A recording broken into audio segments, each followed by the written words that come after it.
മിന്നുകെട്ട് ഭാഗം 42. രചന അവതരണം ദിവ്യരാജ്. ഇച്ചായ, ഞാൻ തെറ്റ് ചെയ്തിട്ടില്ല. ഇച്ച എന്നെ ചതിച്ചിട്ടില്ല. എന്നെ വെറുക്കല്ലേ. അവൻ്റെ നെഞ്ചിൽ കിടന്ന് പദം പറഞ്ഞ് കരയാൻ തുടങ്ങി അമ്മാളു. അവളെ നെഞ്ചോരം ചേർത്തിരുന്നു അവൻ്റെ കരങ്ങൾ. ഏയ് അമ്മു, കരയല്ലേ.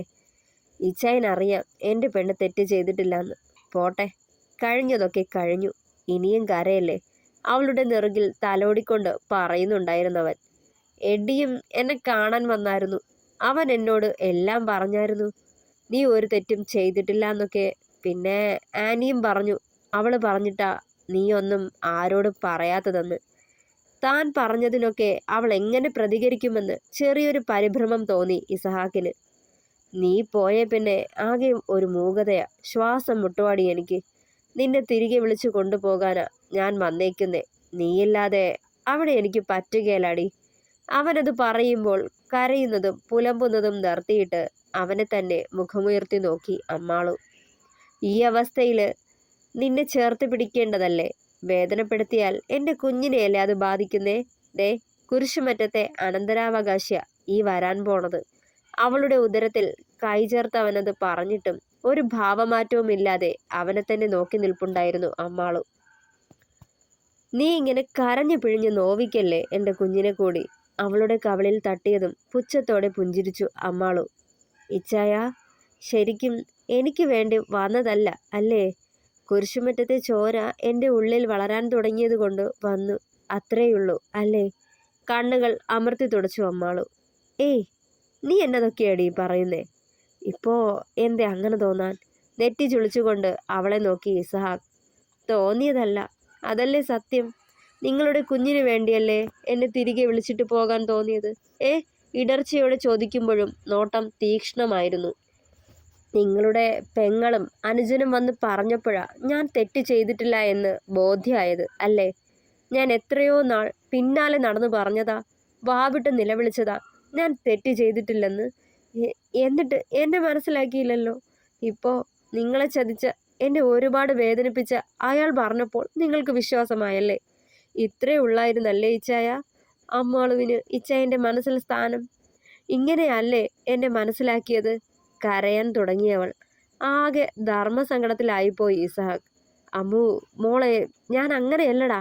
ആരാ പറഞ്ഞത് നിന്നെ എനിക്ക് വിശ്വാസമില്ലാന്ന്. ദേ, പറയാൻ തുടങ്ങിയതും അമ്മാളു കൈ ഉയർത്തി ഇസഹാക്കിനെ തടഞ്ഞു. വേണ്ട, എനിക്കൊന്നും കേൾക്കണ്ട. ഞാനിനി കുരിശുമറ്റത്തേക്കില്ല.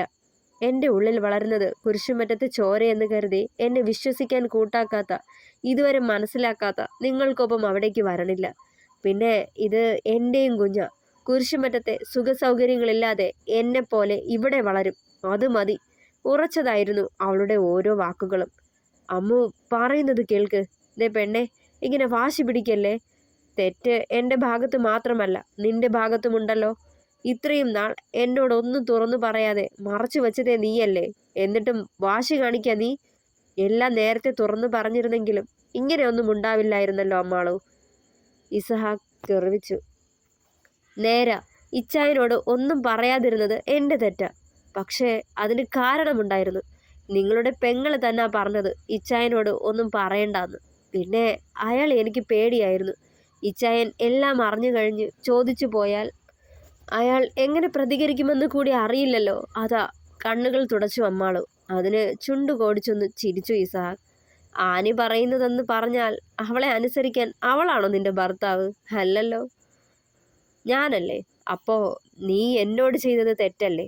നമ്മുടെ ജീവിതം നശിപ്പിക്കാൻ ഒരുത്തൻ തുനിഞ്ഞിറങ്ങിയത് എന്നോട് പറയാതെ മറച്ചു വെച്ചത് തെറ്റല്ലേ അമ്മാളു. അവളുടെ മുഖം പിടിച്ചുയർത്തിക്കൊണ്ട് ചോദിച്ചു. അത് ഞാൻ സമ്മതിച്ചതാണല്ലോ ഇച്ചായ. ഞാൻ തെറ്റ് ചെയ്തു. പക്ഷേ ഇച്ചായൻ ഒരു തവണ പോലും എന്നെ കേൾക്കാനോ അറിയാനോ മനസ്സ് കാണിച്ചില്ല. പക്ഷെ അയാൾ നിങ്ങളുടെ പെങ്ങളും വന്ന് പറഞ്ഞപ്പോൾ നിങ്ങൾക്ക് ബോധോദയം വന്നല്ലോ. അവനെ കൂർപ്പിച്ചു നോക്കിയവൾ. ആ, അതൊക്കെ പോട്ടെ. എൻ്റെ തെറ്റ് തന്നെ അത്.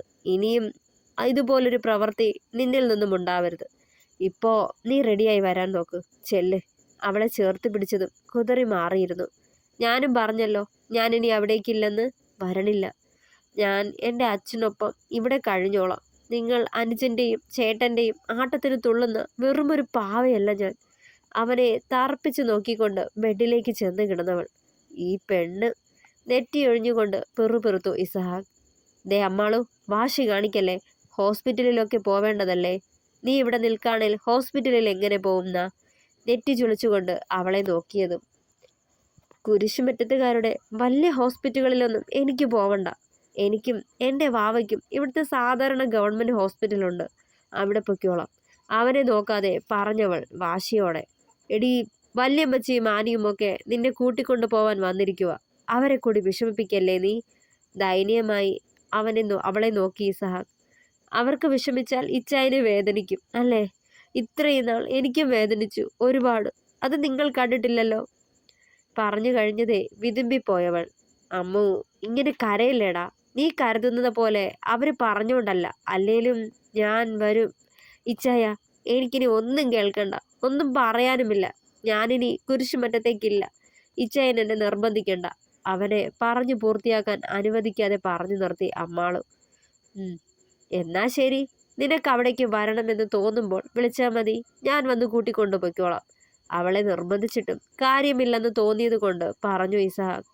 മറുപടി ഒന്നും പറയാതെ ഇസഹാക്ക് വാതിൽ കടന്നു പോകുന്നതെന്ന് നോക്കി കിടന്നവൾ. എൻ്റെ ജോണേ, മോൾ എന്തിയടാ, നീ വിളിച്ചില്ലേ അവളെ? നിരാശയോടെ തിരികെ ഹാളിലേക്ക് വരുന്നവനോട് തെല്ലൊരാധിയോട് ചോദിച്ചു കാത്രീനാമ്മ. ഇല്ല വല്യമ്മച്ചി, അവള് വരുന്നില്ലാന്ന്.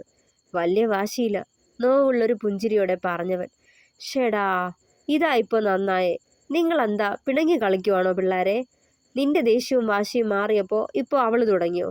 എടാ, എന്നെ അവളുടെ അടുത്തേക്കൊന്ന് കൊണ്ടുപോയേ, ഞാൻ സംസാരിക്കാം മോളോട്. ഞാൻ വിളിച്ചാൽ അവൾ വരും, പ്രതീക്ഷയോടെ അവർ പറയുന്നുണ്ടായിരുന്നു. വേണ്ട വല്യമ്മച്ചി, നിർബന്ധിക്കണ്ട, അവൾ എവിടെ നിന്നോട്ടെ. അവൾക്ക് എപ്പോൾ തിരികെ വരണമെന്ന് തോന്നുന്നു അപ്പോൾ വരട്ടെ. മുഖം കുനിച്ചവൻ പറഞ്ഞതും. ടാ ചെറുക്ക, ഞാൻ പറഞ്ഞത് നീ അങ്ങ് അനുസരിച്ചാൽ മതി. ഈ അവസ്ഥയിൽ അവളെ ഇവിടെ നിർത്തണ്ട. പോരാത്തതിന് തള്ള പോലുമില്ലാത്ത കൊച്ച. അവനെ കൂർപ്പിച്ചു നോക്കി കത്രീനാമ്മ. പറഞ്ഞതനുസരിക്ക് ജോണേ, അവർ ഒച്ചയെടുത്തു. പിന്നെ മറുത്തൊന്നും പറയാൻ നിൽക്കാതെ ആനിയെ നോക്കിയവൻ. ആനി ഉടനെ കത്രീനാമ്മയുടെ വീൽ ചെയർ ഉരുട്ടിക്കൊണ്ട് അമ്മാളുവിൻ്റെ റൂമിലേക്ക് നടന്നു. കത്രീനാമ്മ റൂമിലേക്ക് വരുന്നത് കണ്ടതേ ചാടിപ്പിടച്ചെഴുന്നേറ്റു അമ്മാളു. എൻ്റെ മോളെ, പതിയെ ഒക്കെ സൂക്ഷിക്കണ്ടേ, ഉള്ളിലൊരു ജീവനോടി ഉള്ളതാ, ആ ഓർമ്മ വേണം. പുഞ്ചിരിയോടെ അവരത് പറഞ്ഞതേ മുഖം കുനിച്ചു നിന്നു, തുളുമ്പിയ കണ്ണുകൾ തുടച്ചുകൊണ്ട്. നിങ്ങൾ തമ്മിലുള്ള പിണക്കം ഇങ്ങനെ നീട്ടിക്കൊണ്ട് പോവാണോ മോളെ? അവളെ അടുത്തേക്ക് കൈയാട്ടി വിളിച്ചുകൊണ്ട് ചോദിച്ചതും കരച്ചിലോടെ അവരുടെ മുന്നിലായി മുട്ടുകുത്തിയിരുന്നു. വല്യമ്മച്ചി, എനിക്കെന്തോ വിഷമം അടക്കാനാവുന്നില്ല. ഇച്ചായനോട് ഞാനൊന്നും തുറന്നു പറഞ്ഞില്ല, തെറ്റാന്നറിയാം. എങ്കിലും ഇച്ചായനോട് പലതവണ മാപ്പ് പറഞ്ഞിട്ടും എല്ലാം തുറന്നു പറഞ്ഞിട്ടും എന്നെ മനസ്സിലാക്കിയില്ലല്ലോ, എൻ്റെ ഭാഗത്തു നിന്നൊന്ന് ചിന്തിച്ചില്ലല്ലോ എന്നോർക്കുമ്പോൾ വല്ലാത്ത വേദന തോന്നാം. നെഞ്ചിനകം പൊള്ളുക.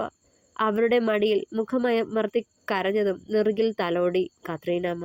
പോട്ടെ മോളെ, അവരാണുങ്ങളല്ലേ, ഇങ്ങനെയാ. ദേഷ്യവും വാശിയും ഒന്നും പെട്ടെന്ന് മാറുകയില്ല. പിന്നെ അത്രയും സ്നേഹിക്കുന്നവരുടെ ഭാഗത്തു നിന്നും വേദനിപ്പിക്കുന്ന തരത്തിലൊരു കുഞ്ഞു കാര്യമുണ്ടായാലും ദണ്ഡമുണ്ടാവും. അതെല്ലാം തീർക്കുന്നതാണേൽ ഈ വാശിയും ദേഷ്യവും ഒക്കെ കാണിച്ച എൻ്റെ മോളങ്ങ് ക്ഷമിച്ചേരെ. ഇവൻ്റെ 8 മടങ്ങ് വാശിയായിരുന്നേ അതിയാനും.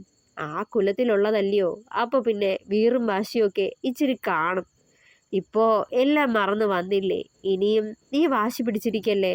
അവളുടെ മുഖം പിടിച്ചുയർത്തിക്കൊണ്ട് നിറകിൽ ചുണ്ടുകൾ ചേർത്തു.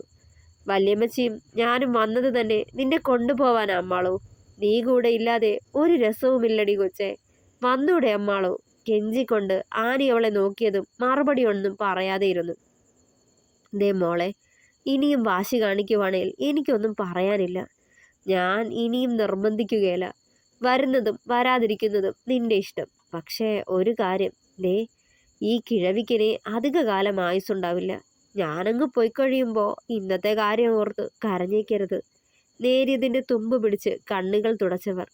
വല്യമ്മച്ചി, ഞാൻ വരണില്ല പ്ലീസ്. കരയാൻ വെമ്പിയതും. കരയല്ലേ മോളെ, നിനക്കിഷ്ടമല്ലെങ്കിൽ വരണ്ട. വയസ്സുകാലത്ത് നിങ്ങൾ കൊച്ചുമക്കളെ കാണുന്ന സന്തോഷം മാത്രമേ ഉള്ളൂ എനിക്ക്. ഇനി എത്ര കാലമെന്നാ? പറഞ്ഞതും അലിവോടെ അവരെ നോക്കി. അവരുടെ വാക്കുകൾ അവളുടെ മനസ്സിൽ തറഞ്ഞു കയറി.